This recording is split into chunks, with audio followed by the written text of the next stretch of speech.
Bonjour. Welcome to the magical journey of Anastasia. Hi, I'm Aaliyah, one of the musical voices from the movie's soundtrack. We're here in Paris, a city known for its great beauty and its grand history. Much of the movie takes place right here, and tonight you'll discover the magic behind the movie as we celebrate the first animated feature from 20th Century Fox, Anastasia.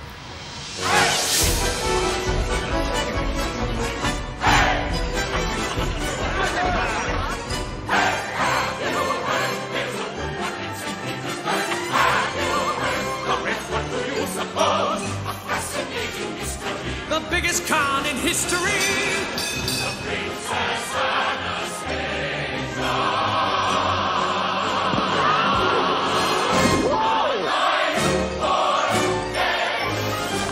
Who knows?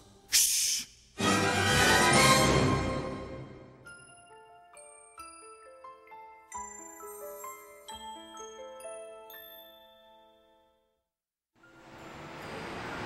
Behind me is Paris's Grand Palais, an architectural tribute to the alliance between France and Russia. It's these two countries that serve as the setting for Anastasia, a story that is one of the great mysteries of the 20th century. I will not rest until I see the end of the Romanov line forever! The story of the Romanovs is not typical. So it's amazing that they made it into something as magical as it is. The story of Anastasia is almost a myth at this point. I mean, no one knows whether the girl was lost with her family or not during the Revolution of 1918. Grandma! Here! Hold on to my hand! Don't let go! Anastasia! She doesn't know what's happened to her parents. This 8-year-old girl ends up with amnesia and is raised in an orphanage. How is it you don't have a clue to who you were before you came to us? I do have a clue to... I know. Together in Paris. So, you want to go to France to find your family, huh? As you get to know this little princess, you find out what's going on in her head and in her heart. Somewhere down this road, I know someone's waiting. Years of dreams just can't be wrong. Arms will open wide, I'll be safe and wanted. Finally home where I belong. She's finding out a lot of things about herself, not just about who her family is, but really who she is to herself.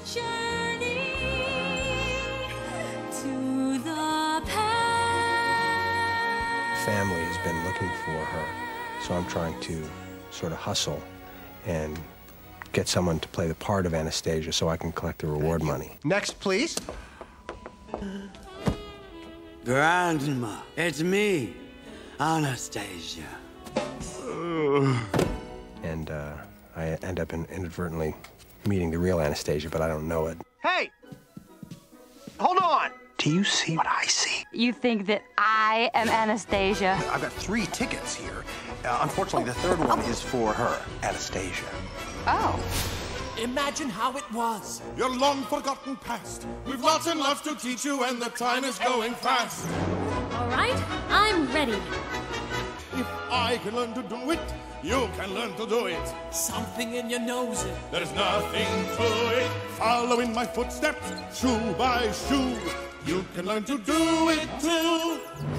Rasputin is such a colorful figure. I want to look my best. Whoa, that fell right out there, sir. He's dead, but he's still not dead. He lives somewhere in limbo. Anastasia, alive? Ain't that the kick in the head? I guess a curse just ain't what it used to be, huh, sir? And sneaks himself back from limbo. He's gonna get Anastasia. But you're dead!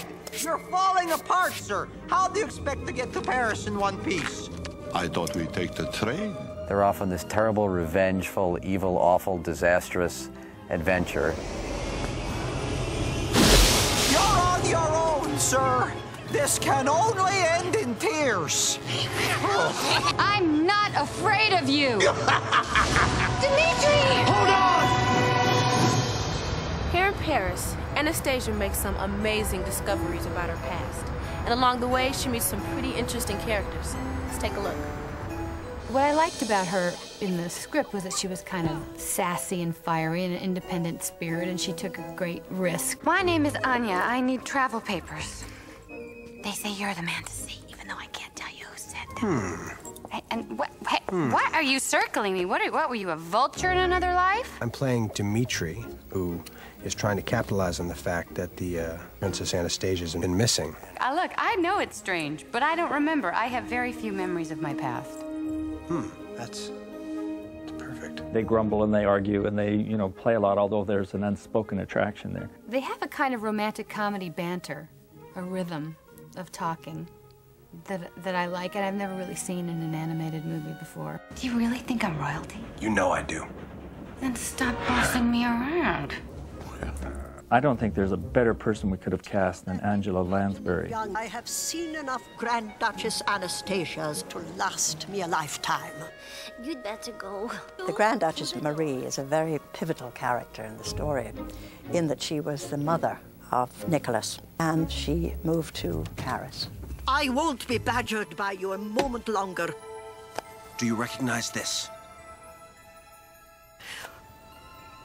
I know you've been hurt, but it's just possible that she's been as lost and alone as you. Sophie is the grandmother's lady-in-waiting. She's also her cousin. Vladimir Vanyavanitsky Vasilovich. Well, this is unexpected.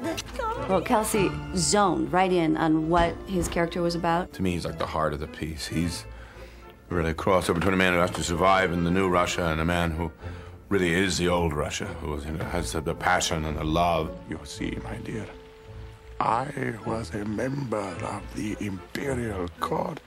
Christopher Lloyd, so well known and loved, I think, by the whole movie audience because he's played villains, you know. I'd give her a ha! Oh, I have something else in mind. Something more enticing.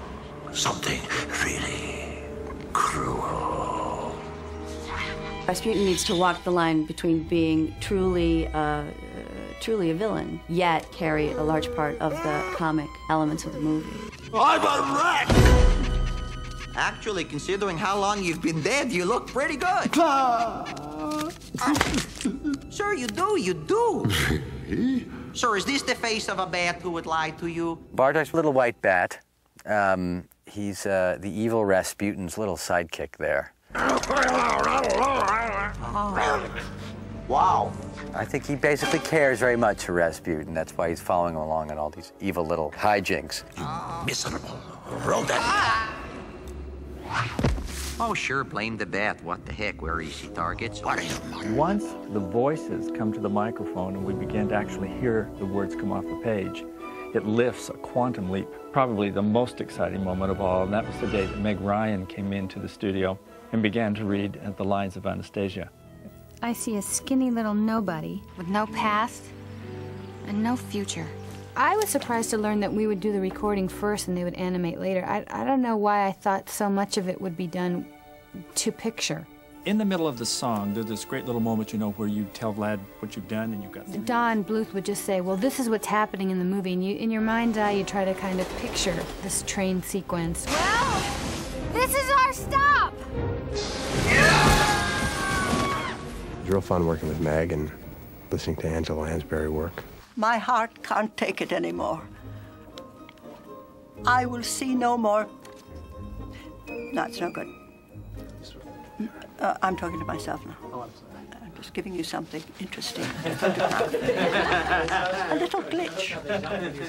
There's a consciousness to go a little bit broader, to make it a little bit more exaggerated, because it seems like the medium can sustain that. I think the saber dancer's late. You still have to come from your own truth, and then hopefully your voice will, reflect that. Glad, how could you do this? How will we get through this? I never should have let The truth of the matter comes down to what you believe in here, and then the voice reflects it. I believe that. We had originally conceived of a bat that was a nervous creature, tiny, high-strung, always afraid that someone might step on him. Sir, the last thing in the world that I want to be is a nag. But And he began to talk in this funny little voice. Well, let's stop that! The big thing with animation like this is you want to give a lot of choices to the directors. I could kiss you, sir, if you weren't so disgusting and awful with the smells. Oh, I could kiss you, sir, if you were one notch better in the smell department. He can come up with 3,000 different ways to read the same line. And then you start with the arms like wah, and then you get really crazy with the hips, sir.